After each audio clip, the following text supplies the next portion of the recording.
பாஜக மாநில தலைவர் அண்ணாமலைக்கு ஆதரவாக தற்போது தமிழக பாஜக நிர்வாகிகள் களம் இறங்கியிருப்பது கவனம் பெற்றுள்ளது. தமிழக பாஜக மாநில தலைவராக செயல்பட்டு வரும் அண்ணாமலை தமிழகத்தில் பாஜகவின் வளர்ச்சிக்கு முக்கிய காரணமாக அமைந்துள்ளார். இவர் தலைமைக்கு பிறகுதான் பல இளைஞர்கள் பாஜகவில் இணைந்து இன்று தமிழகத்தில் முக்கிய கட்சியாக பாஜக உருவெடுத்து வருகிறது. இந்நிலையில் தற்போது வருகிற சட்டமன்ற தேர்தலில் அதிமுகவுடன் கூட்டணி வைப்பதற்காக பாஜக மாநில தலைவர் அண்ணாமலையை மாற்ற மேலிடம் முடிவு எடுத்திருப்பதாக தகவல் வெளியாகியுள்ளது. மேலும் மாற்றப்படும் அண்ணாமலைக்கு மத்திய அமைச்சர் பதவி வழங்கலாமா அல்லது வேறு ஏதும் பதவி வழங்கலாமா என பாஜக மேலிடம் யோசித்து வருவதாகவும் கூறப்படுகிறது. இதற்கு தற்போது தமிழக பாஜகவினர் மத்தியில் கடும் எதிர்ப்பு கிளம்பியுள்ளது. தமிழக பாஜக மாநில தலைவராக அண்ணாமலை தொடர வேண்டும் என கோரிக்கைகள் எழுந்து வருகிறது. இந்த நிலையில் ராமநாதபுர அதிமுக நிர்வாகி சரவணன் என்பவர் அதிமுக வேண்டாம், அண்ணாமலை மட்டுமே வேண்டும் என போஸ்டர் அடித்திருப்பது பரபரப்பை ஏற்படுத்தியுள்ளது.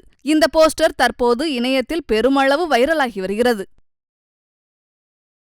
செய்திகளை உள்ளது உள்ளபடி தெரிந்து கொள்ள ரெஃப்ளெக்ட் நியூஸை சப்ஸ்கிரைப் பண்ணுங்க.